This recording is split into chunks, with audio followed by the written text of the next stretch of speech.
Hello and welcome to the Bones Horror Podcast. This is episode 70. The Babadook, a single mother plagued by the death of her husband, battles with her son, fear of a monster. One day I'll be able to spit these words out. It's hard doing it live. How are we all? It's Larry and Ewan. Hello. No Jess tonight. She's moving. For those watching, there will be no trailers, I'm afraid. But you can still interact with us on YouTube and things. So what we've been up to? Wow. I lost my boiler, and I didn't mean actually lose it, but it was off from last Wednesday until I got it working this morning. So it was cold showers and things, which aren't very... I didn't realise having a cold shower, how much it makes your head hurt. You know, it's like it's horrible. Yeah. But then when I got out of the shower, I felt quite warm because the house was obviously. So hang on. So the boiler didn't work. So that means only the shower was. No, we had no shower. So because it's a combi, we had no heating. Like the radiators had no heating, and that also feeds the shower. So all the water comes from there, and that was a load of old bollocks, I've got to say. So I had someone out, a few people out to have a look at it, and then I tried it this morning, it worked. So I've got someone coming out tomorrow still, but that's madness. Usual stuff, watching my football team win again on Friday. It's just madness. Nice. It's just what football team is that? Week. Southampton. They're that little team down south on the south coast. Next to an even smaller team. So we're in the Premier League, and we keep winning at the moment. It's amazing. And we're going again on Wednesday. So another one Wednesday night. So, nice. So Larry's been away for a little while. In bed, basically, or in London. In bed or in London. Or in London in bed. Just for 3 or 4 solid weeks of just in bed. Just it's COVID. It was bollocks. But been doing good. Just been continuing on with work primarily now on like the PC with the animation and writing, and then caught up on a lot of films. Watched all the films that were on the podcast. It was interesting hearing everyone's like kind of opinions of it, especially last one. Yes, so like we'll talk about that in a sec. Ewan, what you've been up to? Like out at museums and maybe art galleries. Yeah, I wish I was more like cultured than that. I think that was a sort of one-off last week. It was a great exhibit, but this week I suppose the main thing was that I interviewed a French director called Jacques Audiard, who's most famous, I think, for doing A Prophet, which starred Tahir Rahim. It's a sort of prison drama, quite a gritty prison drama, a French prison drama, which is very good. But he's got a new film out, I think, on the 18th of March, and that was quite fun. I was quite nervous beforehand to be meeting him, especially since I was also interviewing him alongside Jenny Beth, who stars in his new film. Okay. But I only realised the last minute that she's also quite a famous punk musician. So that was like, so I was quite intimidated by that as well. But they were both very nice, and I think where was it? It was the Soho Hotel. It was room 100, which is quite ominous. But no, that was quite fun. Other things, I mean, I've been listening to Avril Lavigne's new album. I don't know if that counts. That counts. Yeah. I've been listening to Little Bigs. Yeah. I wish I knew what that was, but I'm assuming it's. Have a watch one day. Just watch them on YouTube. I think that's what it's called anyway. Okay. Cool. I may be wrong, but okay. Let's just have a quick chat about last week's episode, because I'm sure Larry's has views on it. Texas Chainsaw Massacre. Yeah, 2020. So I would imagine you really enjoyed it. What I liked about it, Larry, there wasn't that much interpretation. Not me. I just found that it was such an odd watch because I don't really understand how you can mess up certain things that were messed up in that film. Yeah. Don't get me wrong, I think like visually, like with the effects, and I think with how they did some of the kills, they were decent.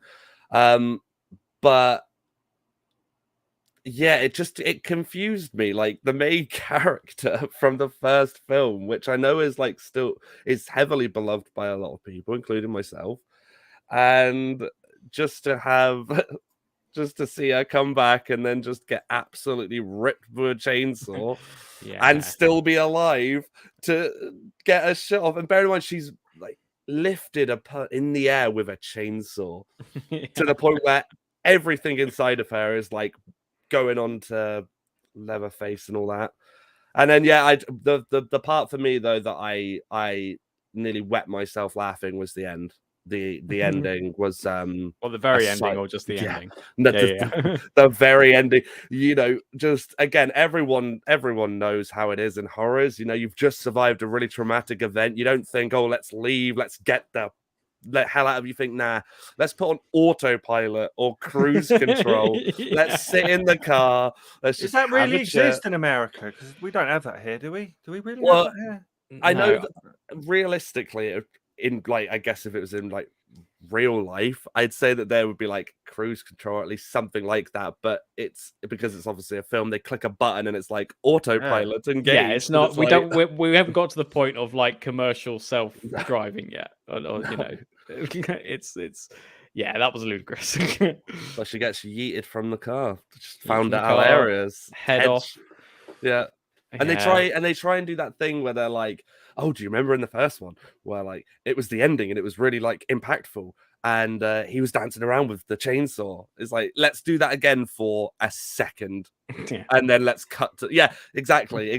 They try their best to go like, oh yeah, this is what you want edit, but it just, for me, I think they need to stop doing this with franchises. I also think as well that if you've obviously seen the reimagining of the new Halloween, I think it is basically someone looked at that and went, "Oh, let's copy the story beats, but we'll try and make it worse." We'll try and add our spin. Yeah. So for you, it's a no, yeah. No, that was me at the end. Just yeah. No, it didn't work. I just think that people listening to audio podcast probably didn't know what was going on. Just screamed. Kid from the Babadook. Watch the YouTube video to see what's going on. So, what's his name again? What's his name? Is Samuel. That was a little bit of Samuel in the back of the car.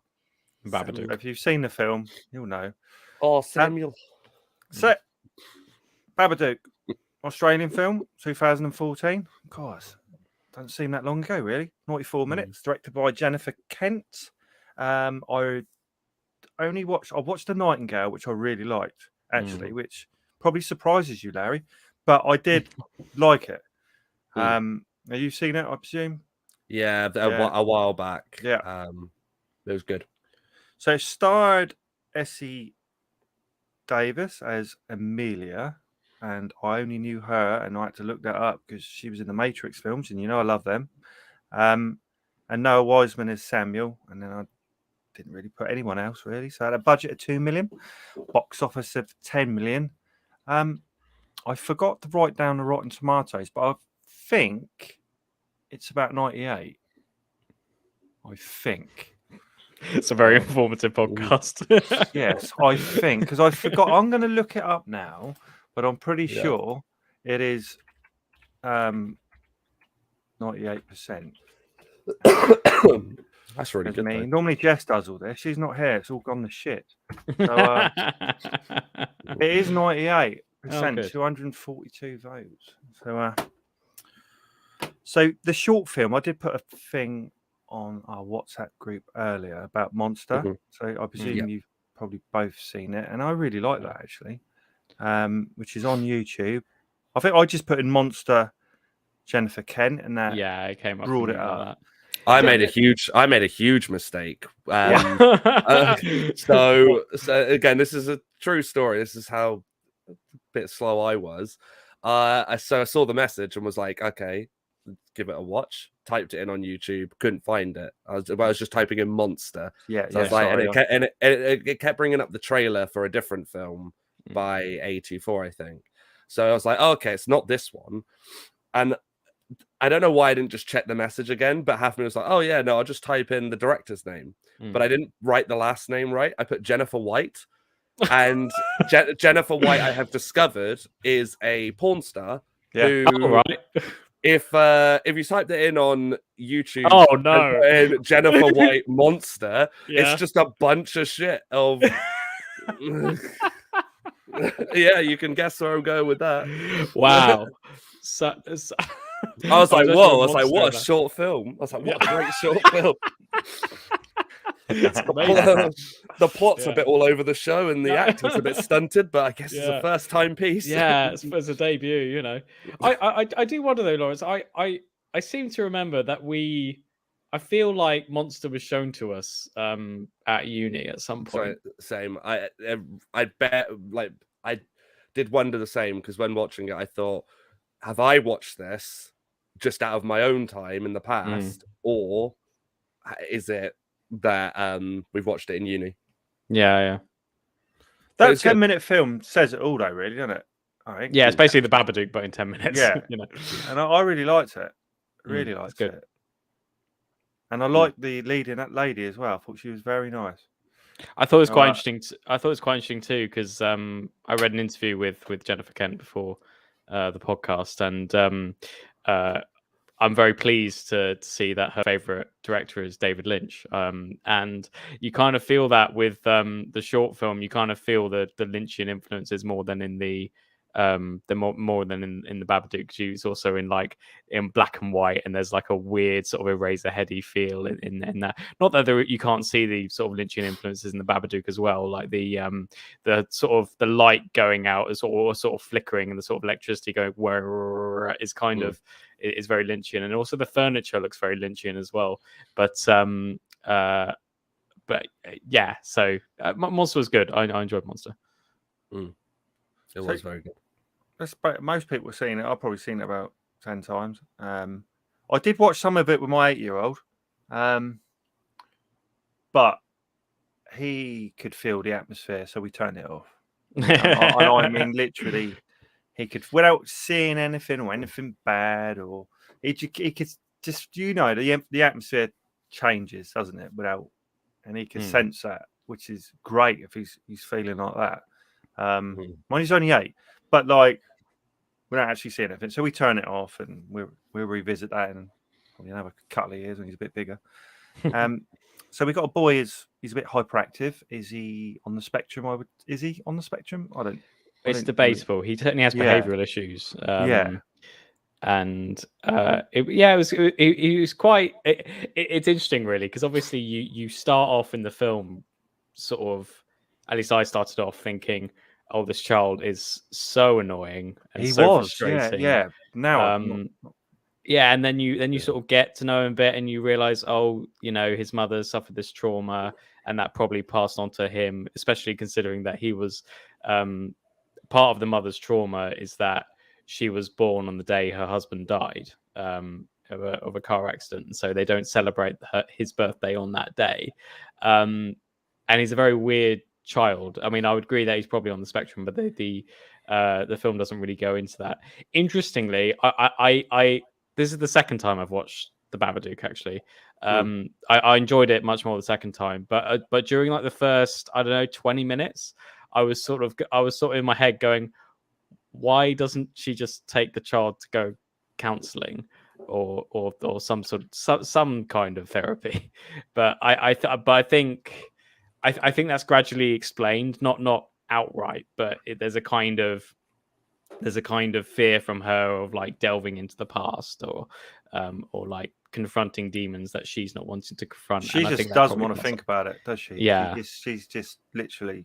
Well, it goes. Yeah, I was going to say it goes in with the plot, doesn't it? Because I think that she represses everything and just puts it, and obviously wants to kind of fulfill being a single mother and do right by the son. But I think that there's so many instances in the film where you can just like like that the GIF that we have come up of the kid Samuel. Yeah, I love that bit in the film because it's just like, as an audience member, you're sat there like, oh my god, just shut up. But then at the same time, like, it's like that thing of, I imagine that most parents can at least agree that there's been one or, you know, at least one time where their kids, you know, are just like on and on and on. You just kind of sit there like, well, it's all getting it like just in this moment. I went for a few years. I've got 3 boys, but I've got 2 boys that are quite close together, a couple of years. There's a bit of a gap between our last one, but they were mental at times. Like literally in the back of the car. We even bought a 7-seater at one point, so I could put one in the middle row and one in the back row. No, honestly, it's like a resonant screams coming through. You couldn't take them anywhere. They'd be squealing, or they'd be running up and down the aisles of Sainsbury's. That supermarket for the American listeners. Actually fighting up and down the aisles, and me being told off as a bad parent. Really? But yeah. Even at a football match, they had a full-on fight in the front row of a football match, with 30,000 people there. So it's good audience. I understand it. Yeah, I understand it. I understand what children can be like, and at times that child seemed reasonably kind of normal, although like hyperactive, or like when a child's just had too much orange juice, or you know what I mean, had some Haribos, and they just go into it. But also, this child sees monsters as well. So there's a lot going on for a 6-year-old, to be honest. I also found it quite interesting that part of I think this is one of the first dramas. I mean, this isn't verified, but at least in the mainstream or sort of mainstream, to sort of show the kind of from the motherhood angle, or at least show mothers that aren't so sort of positive about parenthood, or that are sort of, or at times hate their child. I think in 2014 that wasn't as much of a thing that was shown on screen. It's I if the Babadook was like a threshold to certain comedies and dramas which have explored that sort of the dark side of parenting. So like in like Motherland or Breeders or The Cry on BBC, which is also set in Australia, where so I have to wonder whether Babadook maybe opened that door, which is just show that kind of experience. Which, I mean, I've seen loads of these things, and it just always confirms to me that I just don't want to have children. Just the idea of it like makes me want to be sick. I agree with the comment though that's come through. It like living with a drunk friend 24/7 is literally the completely on point. Yeah, it's like where kids have they are gone? like that. Yeah, kids are like that genuinely. I don't know how we cope with it sometimes, but we all do. The alcohol helps every evening, I think. That's what I find. School holidays. You know, I bet supermarkets sell 2-3 times as much alcohol. You know, guarantee you. It's a long old day, isn't it, when you've got kids? God, yeah. So there's a few things. Like I did my usual bullet points, what I liked about it, and I thought the kid was quite clever, really. Those weapons he made, I thought that was pretty clever, and he wanted to carry him with him everywhere.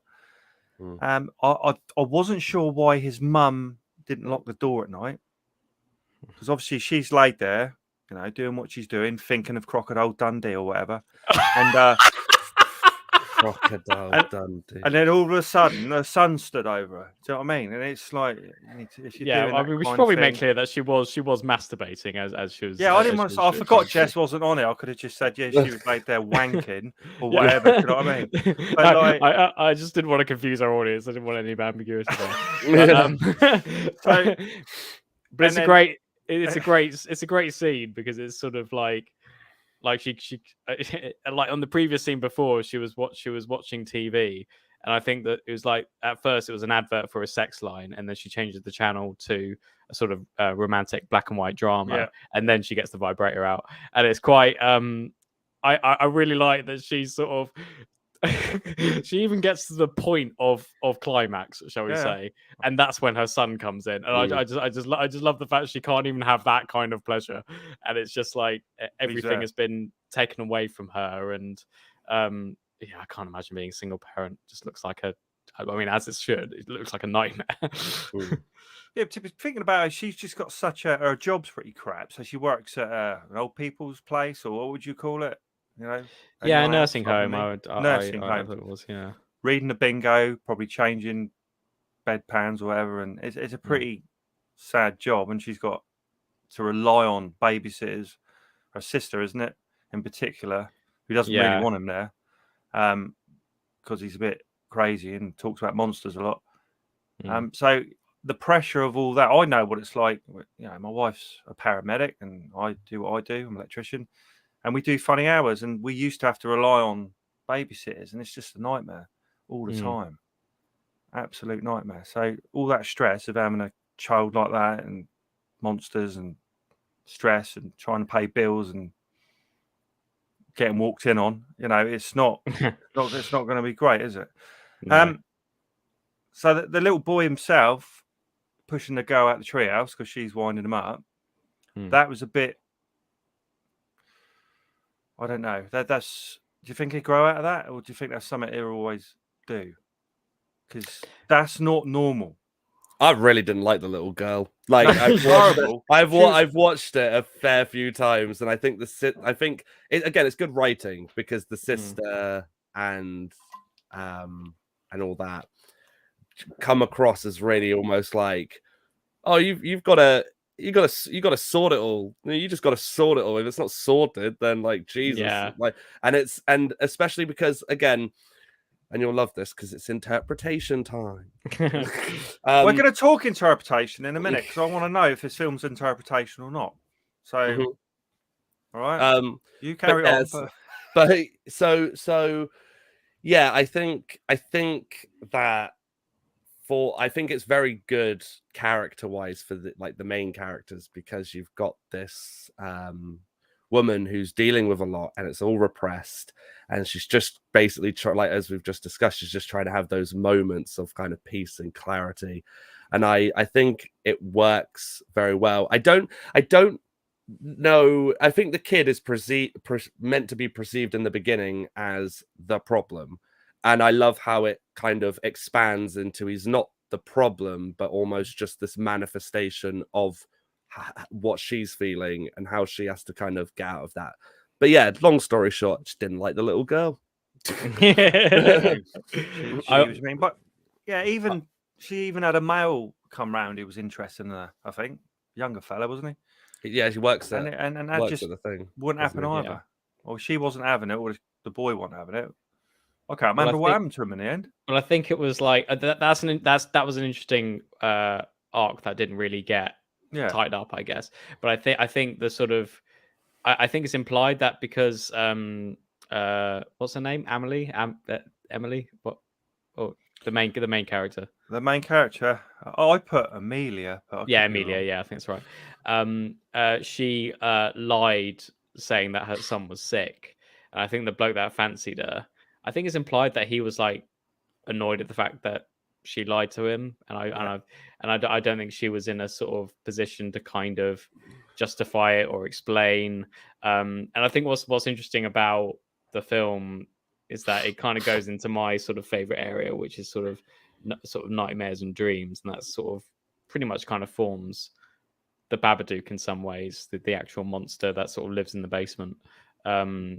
And it's sort of, I really like it when they sort of show that it's not exactly nightmares as such. It's more sort of, it's lack of sleep. And through lack of sleep, I mean, this is my interpretation, if you like, lack of sleep sort of develops hallucinations, because that's kind of what happens if you don't have enough sleep. They've done like weird scientific experiments like back in the day where they'd get people not to sleep for a week, and these people develop hallucinations. And I think it's kind of a similar case here, where she isn't able to sleep, and you initially think it's because of the kid, that the kid is like awake all hours, and so she's not able to sleep because of that. But as you say, Lawrence, you realize it's kind of the mum's own trauma that's affecting her, and she's not able to sleep because of that. And as the film progresses and she doesn't really go to sleep, the hallucinations worsen. And you can sort of see that it's like the Babadook is kind of, I mean, again, this is my own thing, but it's like a representation of the stages of grief or whatever, which eventually leads to acceptance. And I actually liked it more the second time, because I think the first time I watched it, I just expected it to be like, monster in the house kind of situation, sort of typical. And I didn't realize that, because obviously the first parts of the film are sort of building up to that point. You don't really see the Babadook for a while, even though it's an hour and a half long. It sort of spends time introducing the mother and the kid, and then eventually the Babadook, she gets it's like a sort of pop-up book, a really twistedly designed pop-up book with the Babadook sort of popping out, which is also sort of vaguely in Monster as well. It's like a brief shot of it. I like how sort of it's not slow as such, but it's sort of, I don't know, it's sort of eerie, and it's well paced, and it's also kind of fast in some ways, in that it's almost like one scene in some ways. You sort of just go through it with her and experience the same thing, and it's sort of it was sometimes tough to watch, though, I have to say. I mean, I was stressed out for the whole thing. It's a really stressful movie. Very stressful. Right. Shall we just ruin the ending for someone? Or I know we're nearly half hour in. What do you think the way it all ties up in the end? I really like it, actually. I don't think there's much interpretation in this, is there? I think it's doing as it's showing, I think. Am I right in saying that she has this fight with this Babadook, which possesses her briefly, doesn't it? Yeah, I mean, the way again, this is just a personal one and based on the director's comments, because when I first watched it, which was a while ago, I was really intrigued with how they actually did the set, because they built a house, but they built it in such a way where you can like get the camera into certain angles, and so basically it's really intriguing. I would suggest, like, even if just type it on YouTube, it should just come up. But yeah, the Babadook for me doesn't exist at all, because again, with the comment that's come up, which is actually kind of weird, because that's exactly what it's going to go into. When she goes into the police station to kind of go, oh God, there's a monster in this book, she's got ink all over her hands where she's done the book, and she's put the book back together herself. Spoiling this film for me. The Babadook as well, its design is just the kid.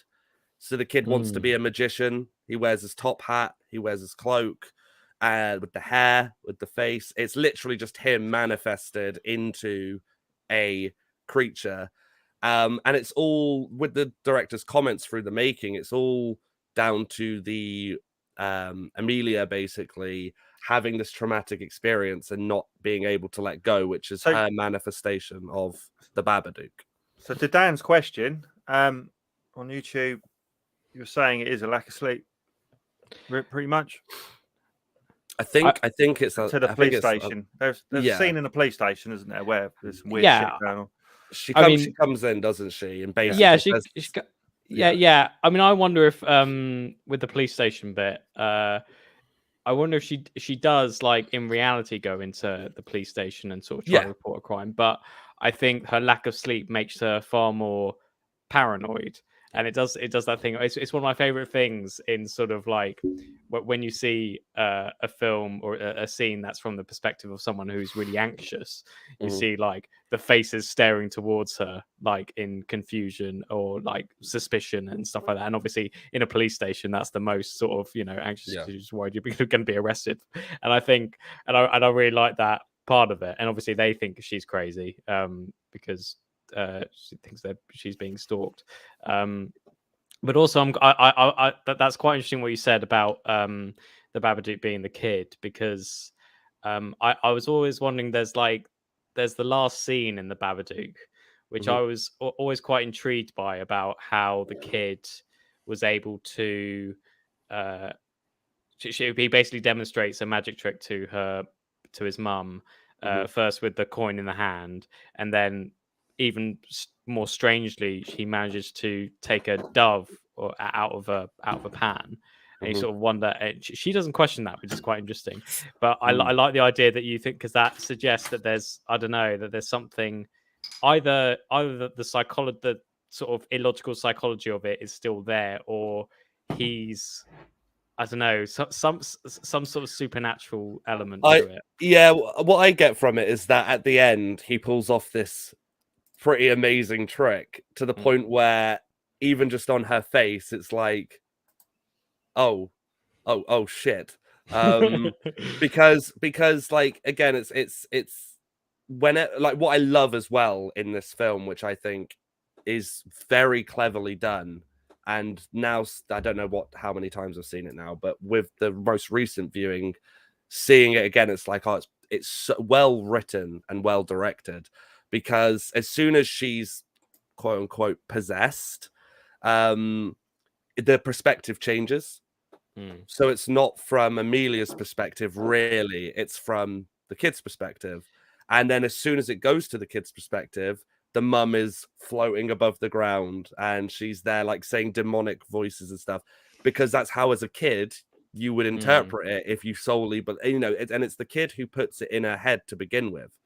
So when she's like, really stressed out, I believe the kid at one point says like, oh yeah, no mum, don't let the Babadook get you. And it's like immediately just an idea with lack of sleep. Essentially the Babadook is just an interpretation for depression, really, because it's very much just this idea of allowing your slow decline into believing, whenever she's stressed or whenever something, that bit in the car, that's when it is suddenly on the roof, when he's screaming in the back and acting up, when she's in the police station and she has all the ink over her hands, she tries to hide it, immediately in the coat rack, oh, it's the Babadook. So it's these very cleverly positioned things, and there's a really nice shot in the film where she falls asleep kind of with the TV on in the background, which I think goes into what you said about David Lynch, because it's very David Lynch on the TV. But she then starts manifesting. That's where the imagery that she puts it together for the Babadook and for the kid is that she's watching a very old show with very like trippy costumes, and it's all the frame rates all over the show and all that. And then he's suddenly in the thing. So I think, for me personally, I think the whole Babadook, it's enjoyable, that the fact how there's like a creature and all that. But I think if it had just been cutthroat of, oh, look, oh no, our kid, we're getting hunted by a creature, I don't think it would have been anywhere near as impactful. But also, I believe Jennifer Kent said that the idea for the Babadook, the creature, came from a conversation she had with another single parent who claimed that their kid kept going on about saying, oh, there's a monster in our house and it lives under our bed and it's terrorizing me and my mum, and it won't stop chasing us. And I think that it's very clever how she's merged the two of going, oh, kids being extremely imaginative, but also allowing the character of the mum, Amelia, to slowly delve into fall into depression, to which then she almost manifests it as well. So I think it's just very clever how it tackles with looking at both points of view. I'm quite glad you and me have watched different films. I always like that, Larry. You watch a totally different film to me with the same title, same actors. It's because I sit like 3 inches away from the TV. Just like that. I just take it. My eyes are everywhere, like just taking it all. With like one of those magnifying glasses. And I'm like that. So that's great, Larry. You've kind of spoiled it a little bit. I'm not going to think I actually think it's real. Okay. I think it's real. And she battles it and locks it away. And as long as she keeps him locked away and feeds it, he stays away. There's nothing wrong with that interpretation, Kevin. And if she doesn't feed it and opens the door and lets it out, then all hell's going to let loose again. If she doesn't feed it, those worms. And yes, from the gun. In the 10-minute movie, it was a glass of milk, wasn't it? And I prefer that version. Yeah, no, actually, I will agree. I do prefer that in the milk because it's almost innocent. It's almost like, yeah. oh, here's your glass of milk. Yeah, do we know why it's worms? Is it just a gross thing? Or well, again, this is just me speculating, but for me, I guess it's the manifestation that Amelia has put into it of going because it's about her husband and the imagery of her husband always haunting her. So it's almost like and he's buried. I like that. Yeah, but as well, it's and now Larry explains what the monster feeds in the end. The mother feeds. Oh, the mother. What the monster feeds in the end. Worm. Yeah. So Larry, what is a worm? Well, if you'll come with me, let's go. No, yeah, that's again, but that's not based on anything where the director hasn't said, "Oh, this is exactly it." It's just when I watch it, that's what I get from it. Yeah. So that's getting personal now. I'm just groggy all the time. I think right. I don't know if Dan watched the same film as me or you. You and watched a totally different one, I expect. We'll find out in a minute. I watched the Babadook with Jennifer White in it. Oh yes, that's the one. That's full of interpretive. It's only a couple of minutes long. Is that the one? Yeah. So it's about 10 minutes, and they definitely didn't feed worms at the end. Yeah. Sponsored by Brazzers, Nice. So nice. I really enjoyed this film. You got anything else to say on it, Ewan? Not really. I think I mean Lawrence and my interpretations are very similar. I was quite interested about what we were talking about perspectives as well between the mums and the child's because I was sort of thinking I was sort of wondering as I was watching it whether one is possessed rather than the other, and I like how it switches perspectives, and you sort of wonder whose film is this really, and I quite enjoyed that aspect of it, and just the really weird delusional parts, like when she goes to the basement. I kind of thought they should have made a bit more of the basement, because it's sort of. And until it's mainly it's shown when it comes, when the basement is useful, but I think maybe they should have built up to that, but I still really enjoyed it, and it's still it still really works, and something where she sees her dead husband, and it becomes like a kind of a vessel for temptation by the Babadook to lure her in, and I really like that scene. And also the Babadook sounds scary. I mean, I think it's often tough in horror movies now for things to sound terrifying, because I think they always resort to the usual thing really, and it doesn't really become scary anymore. Whereas actually the sort of the screech and the sort of it's quite chilling. So I enjoyed it. Scary. So boners, what are you thinking, Larry? Is he frozen? Is he frozen? Don't know. He might come back in a minute. What do you reckon, Ewan? It does look frozen. Yeah. He'll probably come back in a minute. I mean, I would give it 8 boners. It's certainly it's quite clearly a first film effort. But I think for a first film effort, is actually quite decent compared to a lot of them. And I'm quite surprised. He's back. I think so. And yeah, you're back. You're fine. His eyes are moving. Hi, Yeah, everyone. Hi, everybody. Yeah. I can't tell you what happened there. I literally was listening, and then suddenly it was darkness. It was dark. It went dark. Babadook's on stage. Yeah, just behind me, just that horrible voice. Yeah. Like, I'm not, I do. As you're saying, I think you just touched upon this, but I agree with you. The sound design in this film is ridiculously good. I love the fact how, again, it's a completely original like monster, so it's not based on. It's frozen again. He's gone. It's Frozen. COVID. COVID's affecting the feed. I would say, yeah. Well, I'm going to give it 9 for the version I watched. Larry's version, I would give a 6 to. In all honesty. Oh, poor Larry. So yeah, it's a great film, and you got to leave it a little while. I think I left it a couple of years before watching it again, but yeah, it's a great film, isn't it? Yeah. Hi guys, you're back. You're back. Yeah. Yeah. So I was just saying, Larry, I don't know if you heard that. Yeah, I'd give it 9 bonus. Your version, I'd give 6 to. My version. Yeah, your version's different to mine. I'm just gonna re-release all these films that we quote and just call it like have it my own what's it called, like Arrow video, like Larry Watch. That's Larry's cut. Yeah, Larry's cut. There's an extra hour. Well, we do need to have a think about next week's, which we can do in a minute, but it's time to move on to Dan's hot pick.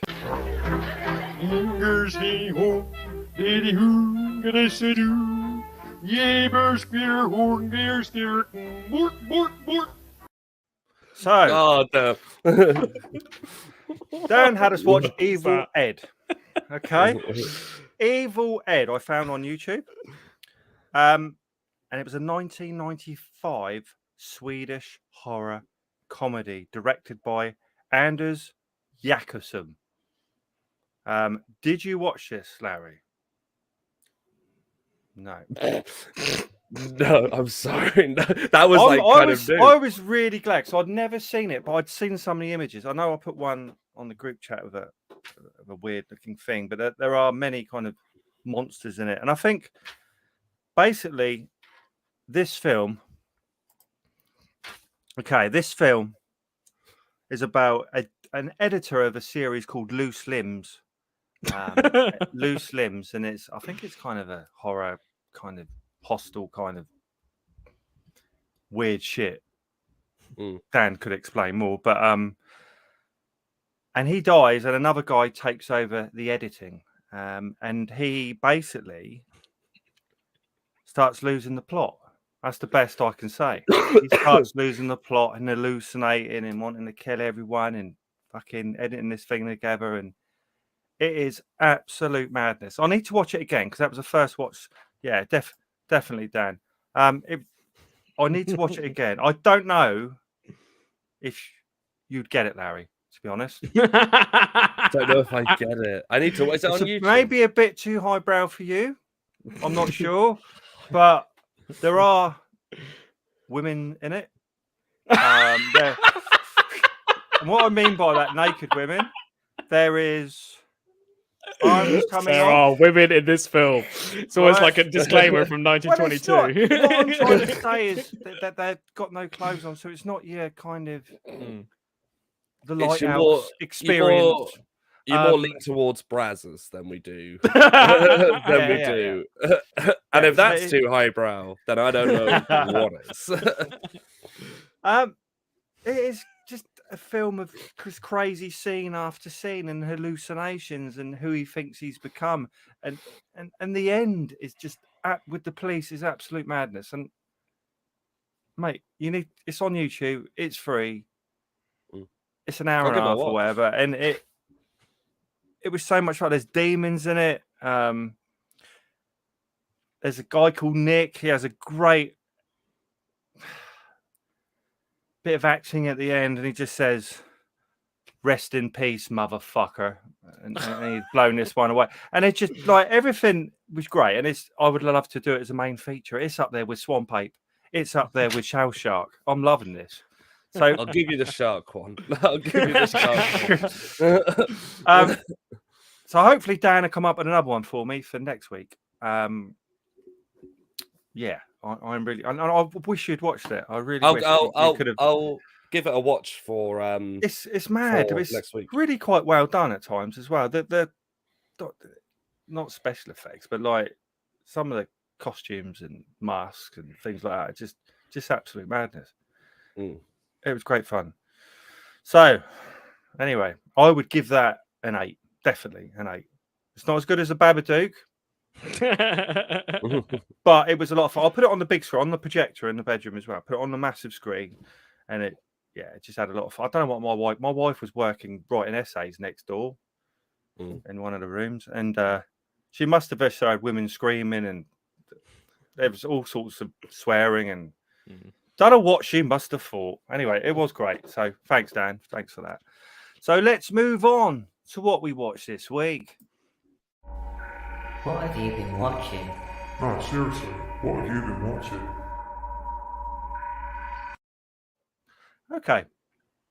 Let's just get rid of that. I went with a kind of troll theme this week. Yeah. Nice. So first thing we watched was Troll 2. Me and my son. Have you seen that? Oh my god! Yeah. Is it that one? Wait, Troll 2 or Trolls 2? Troll 2. Not the ones with the cartoon Yeah. wearers, with not that one. Have you ever seen Troll? Nah.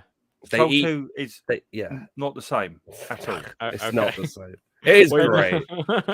So there's these little people. My son reckons they're probably his age with masks on, and they make you eat some green stuff. I think it's green, and the green stuff starts oozing from you, and then you start turning into a plant. Sounds like And when Goosebumps. and then when you become a proper plant, then the trolls kind of blend you up basically. Like, you go to goo, and they drink you up, and just it's absolute madness. And there were scenes that just made me laugh so much. It was so much fun, and I think they say it's one of the worst films ever made, but I don't believe that. I've definitely seen worse. Yeah, I think yeah. it's why I think I've seen The Lighthouse. Do you know what I mean? So like, I it's cool. The whole of the internet disagrees with you, and not just the whole of the internet. I'm going to watch Batman next week, so I'm looking forward to that. I know you guys won't go because you like Oh, Spider-Man. well, I'm going to go see. You are Batman. going? Yeah. Yeah. It looks amazing. It I looks can't- amazing. Yeah, I can't confirm nor deny that I've seen You've it already already. seen it. Yeah, you've Oh, have already you? seen it? Of I course. can't. I can't confirm nor deny. Okay, if we were just shooting in the dark here, though, if we were just like kind of making this up, would you kind of go like, I didn't see it and I hoped it was great, or are you like, I didn't see it, hopefully it's not shit? The thing is, right? The thing I signed, because I had to sign a thing before I went into the cinema for a film I may or may not have seen, saying that I won't reveal anything before 5 p.m. this Monday, and depending on when the podcast will be released, I have to be careful live? about what I say. When Oh yes, Sunday? that's a good point. Won't Okay, get so released I till can't say tomorrow. anything. Oh, it's live now. I literally can't say anything. Then you just No. reminded me, Lawrence, and thank you Yeah. for reminding me. 'Cause that would have been bad. Yeah, I realized. Well, no, to be Um, fair, I mean, you said you have or haven't, so I mean, I don't think. I don't think the fact that I've seen it will affect anything. But I can't say what I think about Yeah, it. if you came on here and went like, "Oh my god, it's so fucking shit," I think then the studio probably might be or whatever. Yeah, might be yeah, like, yeah, so I can't say, but I will say. I mean, we'll probably all say what it was like next week. yeah. No, I'm excited. Batman. It looks like it's. It looks like Matt Reeves. I mean, Matt Reeves is a great director. Is it year one? Is that a year one film? It's either year Kind of. year one or two, I think, because it's Okay. not his origin story, but it's Right. early. I want to say it's like midway through year one or maybe start of year two. But yeah, no, I'm excited. I'm excited they're dealing with the Rogues Gallery. I'm excited that like the shots in it look amazing. So, but yeah, that's the thing though with DC, Batman. I think everyone can agree Batman's great, but the best superhero of all of them. See, I can, but that's the thing. Simple. I can get behind that. But when people turn to me and go like, "Oh, the DCEU at the moment," so the films that have come out, and they're like, "Oh my god, it's just revolutionary," I'm just like, Yeah. like again, don't get me wrong, they're enjoyable. I do know I've enjoyed a few of them, just like on the off chance, but yeah, I don't want to lie to you, like it just needs to That's be good. We got changed. from Troll 2 to Batman. I can see the link there. So hopefully it's as good as Troll 2. So do you want to do one now? And then we'll come back to me in a bit, Larry. Yeah. So I I can do two like in a go basically. So Yeah. First I finished the series All of Us Are Dead on Netflix. Oh yeah, how did that go? Because I only saw the first episode. Oh yeah, no, it's really good. I think the series is really good. I would highly recommend people to watch it. My only issue is that when it without spoiling anything, but when it gets to the ending, I was a little bit like, oh okay. I was like, oh cool. Right. I kind of just like left me stunted a bit, but I think that's because each episode as you go through it is really detailed, and I love how this isn't a spoiler, but like they'll cliffhanger an episode where you're like, oh no, this has happened, and then it shows you kind of a different angle of what happened, so you're like, oh cool. But yeah, I would recommend it. I would give it that personally. I would give that the whole series as a whole. I'd give it an 8. I think that it's very good. It's shot amazing. Started the first one. I've started the first one. I haven't got any further at the moment.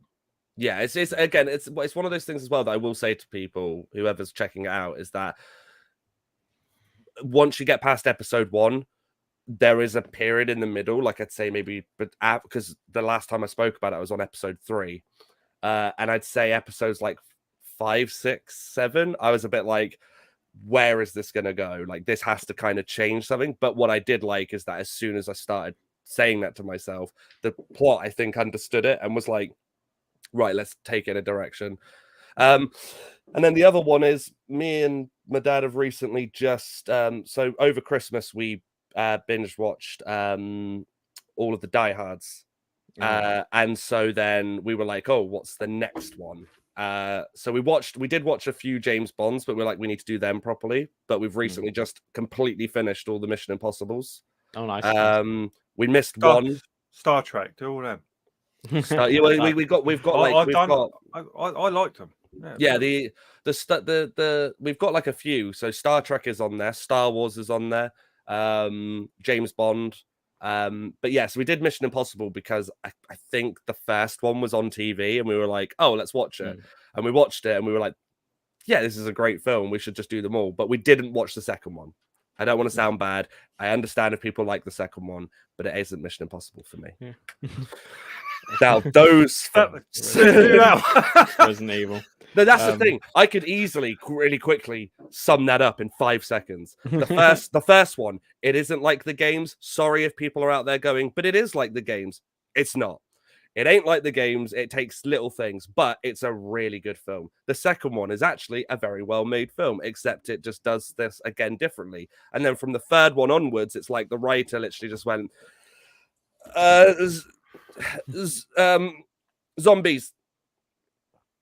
I Frankenstein. No, that's not I Frankenstein. Isn't that Jennifer Aniston and Warwick Davis? Yeah. Of course, it's Warwick Davis. Yeah, the first Leprechaun is great. There's some really good, decent like old style films. Drag Me to Hell was another one that I watched recently that I think deserves more praise than it should get. I like going through them all again sometimes. It's even the crap ones. Though when I was doing Critters, I think I got number 4 was terrible. Absolutely terrible. Films and series. Anyway, Ewan, what you watched? Batman. No, Right, so let's talk about the Batman. I can't confirm nor deny that I've seen the Batman, but Okay. uh, When's it out? although it's out on the 4th of 4th March, of Friday. March, Friday. Although I have to, when you were talking about Mission Impossible 2, it's funny to me because I haven't seen it since I was a teenager, and But it's your favorite, isn't it? I used to fucking love it as a teenager. That's what I mean, though. It's so good yeah. when I was thinking back to it, I was like, yeah, this one's cool. Motorbikes, cool music. I had it on for the littlest bit, and I was like, this is not how I remember. And this is the thing is when I remember scenes now, I'm just like, oh yeah, that's a bit over the top is probably the word I want to use. But yeah, so this week I watched the first 2 episodes of the new season of Peaky Blinders, which is coming out Sunday night, so tonight basically. I can't say too much about it, but it's a really, really solid show. I was sort of it's quite interesting how certain people are getting annoyed at hyper stylization in sort of TV and movies. So essentially like operatic storytelling, and I think that's kind of the key to what Peaky Blinders almost is, but it's set in a sort of sooty working class area of Birmingham. And here, but I love it. I love that kind of style in TV, and I love that it's almost quite ballsy because there's almost a reliance on too much reality nowadays, and I assume that's because of like the fake news era and post-truth stuff, and all that where people really want to depend on what reality provides. But I really love it when filmmakers just go, "Fuck it, let's just do all what we want, all like how we want it, how we want to tell it, just tell it so bombastic." And Peaky Blinders takes on this sort of Sergio Leone-esque kind of style of telling. And it's like one of the first scenes is like almost from like Once Upon a Time in the West, when there's like he like enters a tavern and there's like a squeaky noise outside, and it's really tense, and it's such an enjoyable series. And I really like the fact that the Peaky Blinders has kind of wavered occasionally, but it's never not been good. It's never not been like addictive watching, I think. And I really like where they've taken Tommy Shelby, and it's sort of getting to the first or the initial stages of fascism in Europe. So it's sort of it's going to sort of 1933 when Hitler rose to power and fascism was spreading across Europe, and that's obviously quite prescient to the times we're living in now, especially in that it feels like World War III is on the way since like Russia invaded Ukraine and everything. So it is kind of it's all the same old series, but they've managed to change it up. And obviously the Helen McCrory died last year, and she was like one of the sort of major matriarchs of the series. But they make it work within the series, and I think they handled that very well. Is she in it?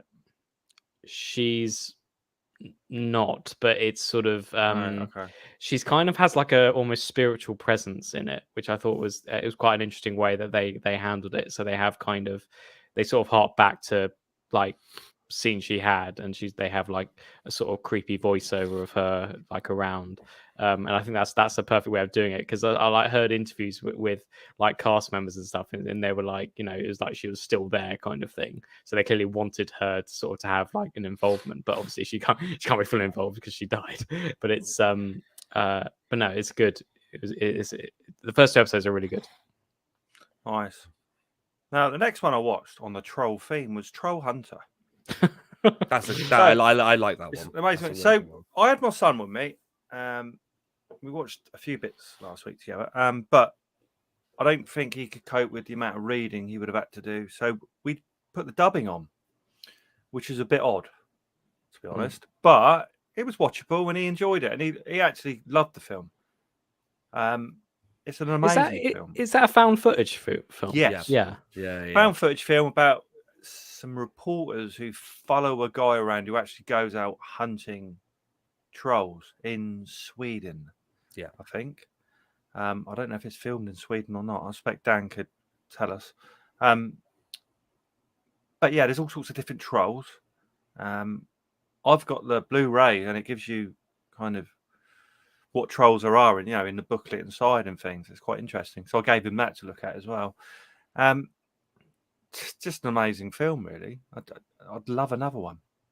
I don't know what else they could do with it, but I think they did talk about possible having a sequel. I Yeah. don't know if it's been followed up from when I last heard of it, but I know that they did want to do something else with the premise. Yeah, it's just a great film, but the dubbing was okay. Do you know what I mean? Wasn't quite the same because their voices are a bit American for starters. Yeah, but it's just a great film. The trolls are well done as well, aren't they? Really, really well done.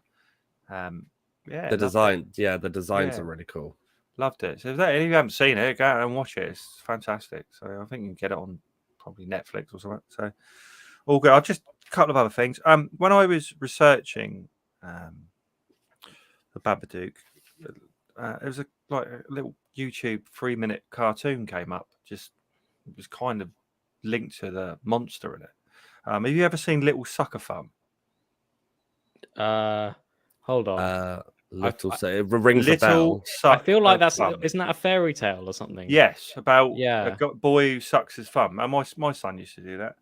And basically the story is that if you keep sucking your thumb, some guy with massive pair of scissors come along and cut your thumbs off.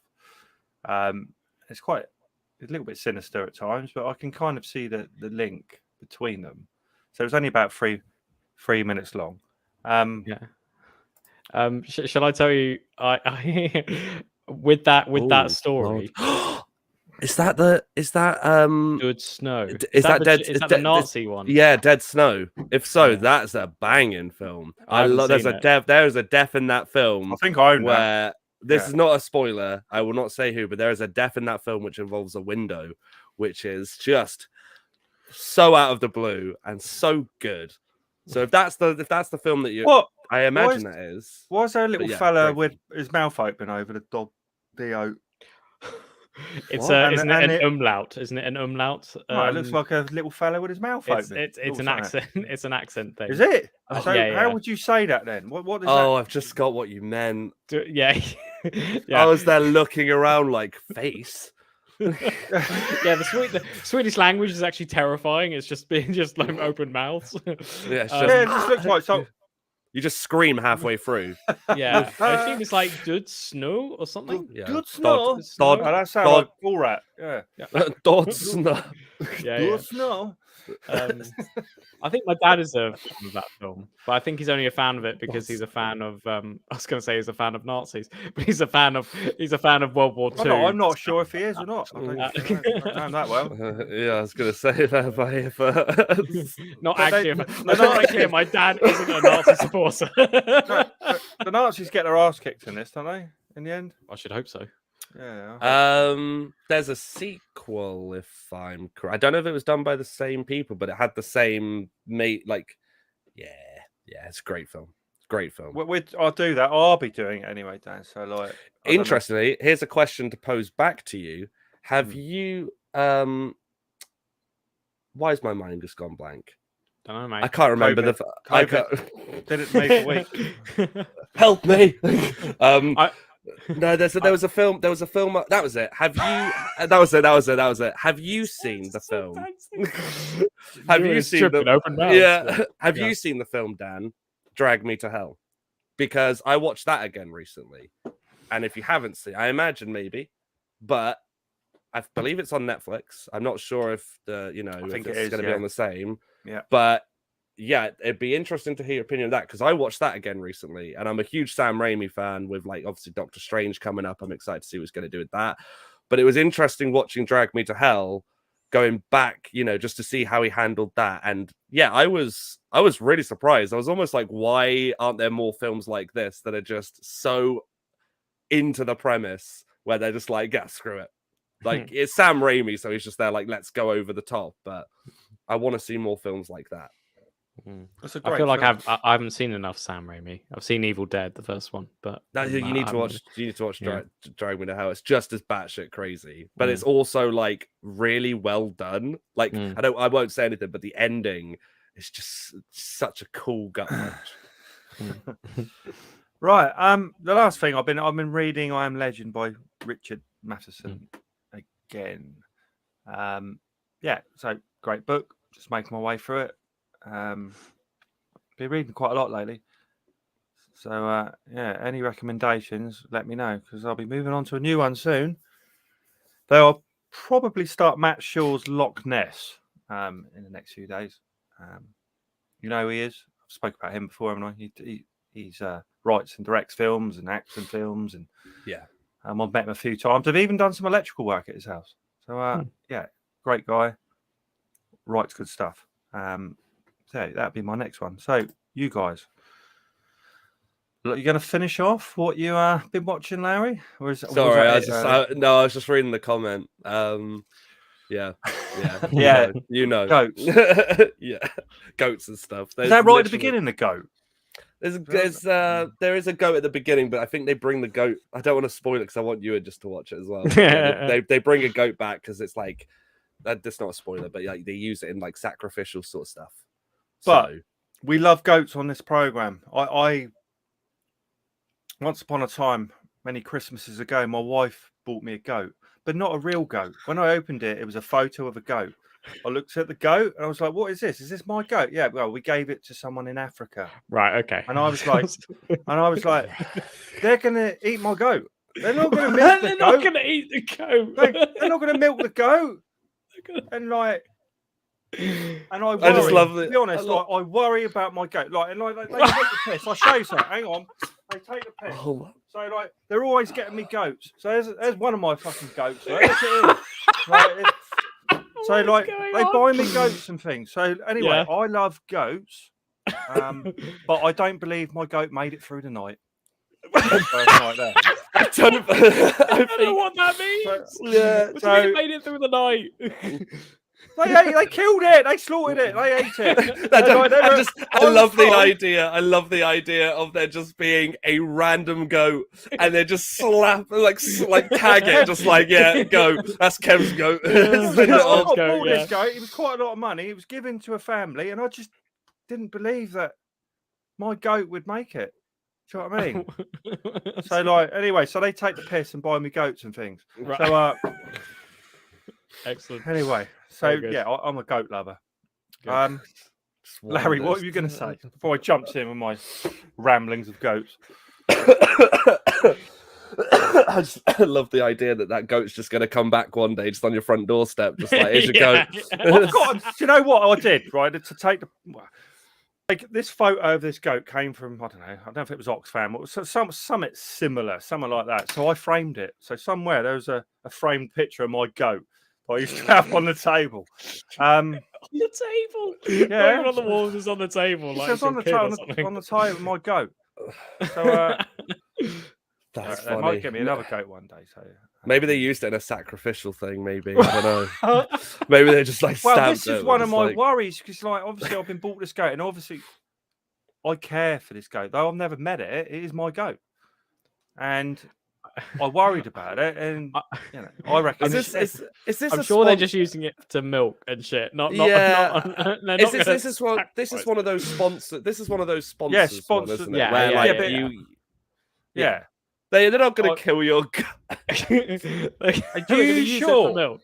I would hope not. I mean, that would suck. Unless it's like a dodgy version of. I tend to believe what you tell me, Larry. So this is good. eBay, eBay. You also buy pigs and giraffes. Now it sucks to say this, but this is the most truest fact. It is really down to interpretation, because we ain't going to hear from this goat at all. No, he's not going to write any letters or anything, is he? Someone in Africa might be watching this. Probably highly unlikely. Just eating your goat. curried Kev's goat. So yeah. Anyway, that's funny. Let's move on from Kev's goat. Larry, we're hour 10 minutes in. This is going well. Yeah. So I did watch like a few things, but again, them primarily stuff. So I like watched Girl with the Dragon Tattoo, the Fincher version. I also watched, ironically, actually watched a lot of Fincher. Watched Zodiac again. and watched Panic Room. Really like Panic Room. I've seen that a few times. I saw that at cinema, I think. Is that Jodie Foster? Is that the one? Yeah, Jodie Foster and it's Kristen Stewart, isn't it? Kristen Stewart. Yeah. Which it just makes you laugh because seeing Kristen Stewart in Panic Room just made me think, oh, if she was that age, she could have played Ellie in The Last of Us. Yeah, because she does look very reminiscent of Ellie. But no, yeah, I guess I'll change mine up and say I don't know anymore what's happening. I don't know. I'd get off my chest, mate. You start bringing goats up, it brings back a lot of memories. And I'd put all that behind me, and all of a sudden, every year I put it behind me, and they buy me another fucking goat for Christmas. Do you know what I mean? I put it behind me. It's such a specific problem. But no, I'd rather just had the goat. Do you know what I mean? It would have been cheaper to just buy me a goat than pay £100 or whatever to sponsor a goat. I don't know if that's true. I don't think. Just to give you a goat, just like there you go. But no, I'd substitute because most of the films that I've watched, obviously I imagine that we've all seen quite a lot because it's just rewatching. But something that popped into my head that I completely forgot about through this pod, like while we we're on the podcast, the Babadook is actually now a symbol, isn't it, for LGBTQ? Now, this is an interesting thing, right? I read about this. Yeah, that's not me. That's not me just making that up. I swear there was a big thing about but that. This is a weird thing, right? And I don't know how long this will take, but basically, I think it was actually a joke initially.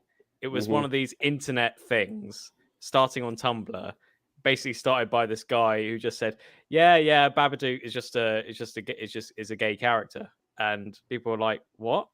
And he was like, "Well, yeah, because he lives in the basement and he wears all this stuff, so he's obviously gay. So it's a gay narrative." And everyone was like, "What are you talking about?" And then eventually it became like a reshared thing, and eventually it became a sort of. It was mainly a thing that was restricted to social media. To be fair, it eventually came on like Twitter and Instagram, but apparently, yeah, I think it's a joke because I don't think. Well, I swear it was made though official. I swear, like people, like obviously it might have started as a joke, but I swear it did get to the point where people were like, "Oh, it's the Babadook shipped with another horror character," and they were like, "Oh yeah, these are the icons," which again.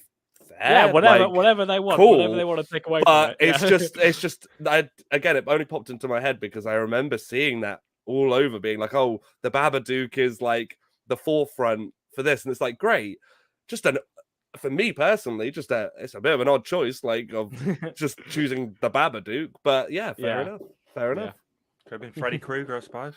I think I don't think that would go down as well. I don't think so. Nightmare on Elm Street 2, haven't you?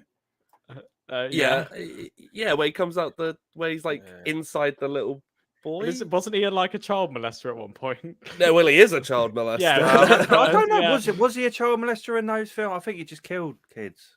Which is it depends. Didn't the parents like burn him? Isn't that the thing? Yeah. Didn't they like go after kids? They set fire to him. It depends how many you watch in the series, but I think as it goes on, I think in the first film, initially it's kind of like hinted towards, but they don't ever say, "Oh, he did this or did that." It's very much like, yeah, he murdered kids and blah blah blah. But as the films went on, they do hint more towards, like with the imagery in certain episodes, like certain films. I think that they kind of made it clear that. Regardless, I don't think that makes him a queer icon. No, but the second film was all the boys are wearing very skimpy gear. I don't know if you can remember that. Yeah, they go to the pool party. They have like a big party, and then he gets taken over. But I think that like it works with the film. I mean, I think it's kind of good. It's very different. And it works kind of because I think that obviously the times were different, but I also think that with the plot, maybe that's something that I'd have to rewatch it, but I think maybe that's something that goes into it and they play upon. So, you got anything else before we move on? Not really. I've been rewatching Euphoria again, the second season, mainly because I watched, like, as a TV critic, you get all the like 7 out of 8 episodes all at once. So I wasn't given the finale, so I decided to rewatch all of them before the finale, which comes out Monday. And I still really like it. There have been lots of controversies and criticisms around it, mainly due to the nudity, first of all, which I can kind of agree with. Like, it is like there's a lot of it, but I do think a lot of it is also justified within the narrative. Why is that controversial then? What? Because there's a lot of it. Okay. But Game of Thrones had a fair bit, didn't it? Yeah, Game of Thrones, but there's a lot of penis. And I think which again, we I'm like fine that with. on this show. We do like boners on this show. Yeah. I'm fine with penises being on screen, but there's also stuff like Sam Levinson, who wrote and created and directed it. There's been stuff like leaked about him, like stuff involving like wanting more nudities from the actors, but the actors were like, we don't want to do this, and then he said okay, and a lot of people have been sort of wondering about, again, these are only rumors, keep in mind, it's quite alleged in some ways, although some stars have reported it as well. But there's also things like he would do 17-hour work days with no shot lists and stuff like that, because he's quite a sort of, he's all one of these hands-on. I can imagine. Yeah, all with their cocks out. Yeah. And there's been like, and there's been certain like skepticism about some of the storylines. But I actually really enjoy the series. I mean, more stuff might come out about Sam Levinson. Apparently, some actors have stormed off set and stuff like that. But I actually, for the series as it is, in terms of the narrative and how it's made, it's again one of these hyper stylized TV series. I actually really, really enjoy it, and I think it, even though it is hyper stylized and quite ridiculous at times, there is certain very truthful narrative that is only sort of like specific to my generation, and obviously yours, Lawrence's, but also like the generation below, so like Zoomers and stuff. I think stuff like, dick pics and revenge porn and stuff like that. Just, but.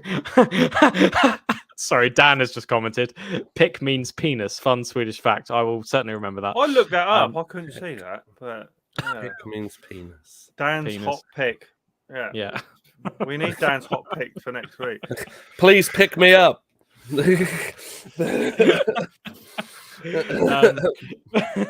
yeah, I've been really enjoying it. And there's also this. Sorry, this is the last point I'll make about it. The 7th episode. I really enjoy it because it's all about this girl who's who writes a play all about the people which we've seen in the series so far.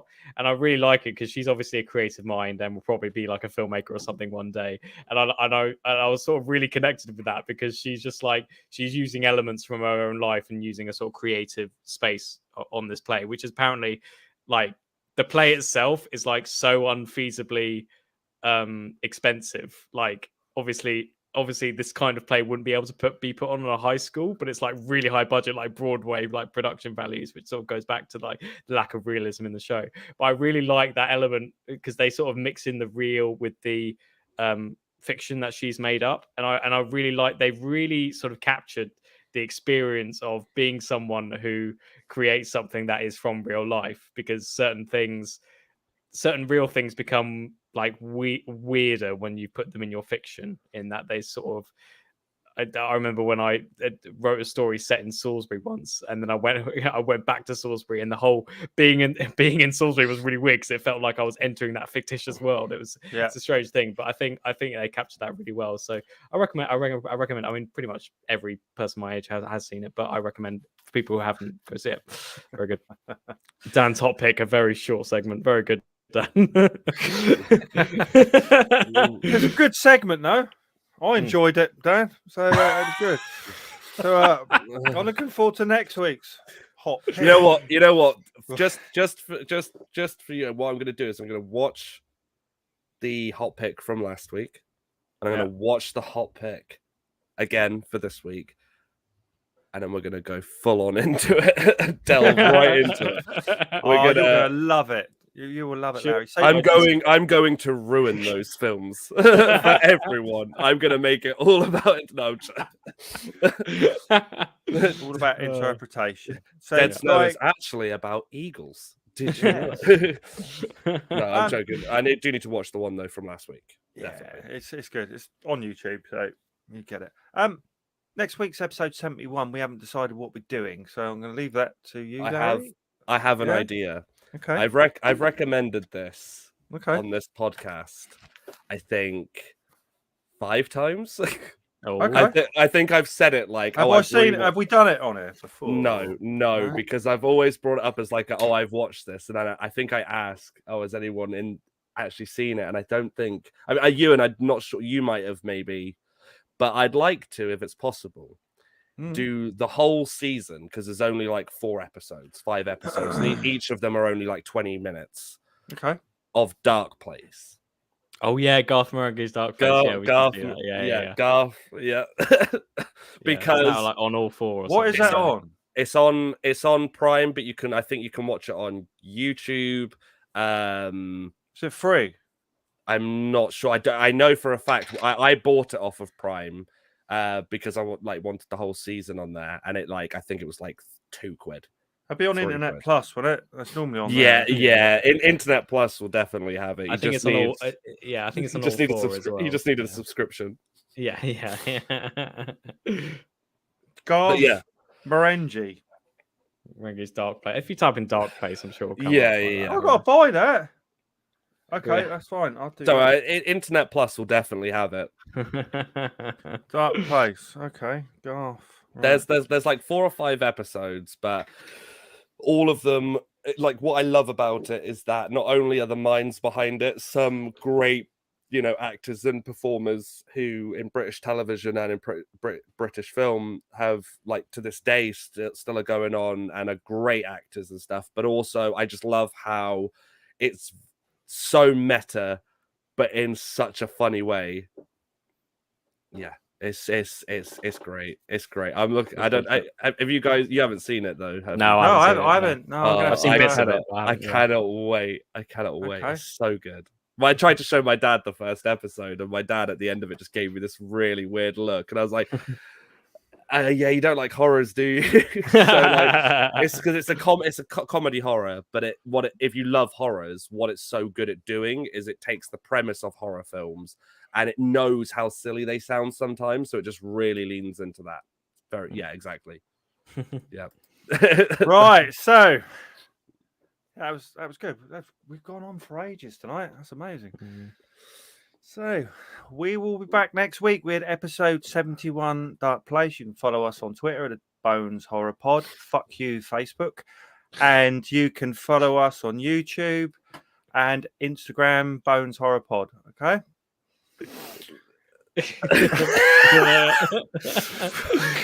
I feel like I've missed something.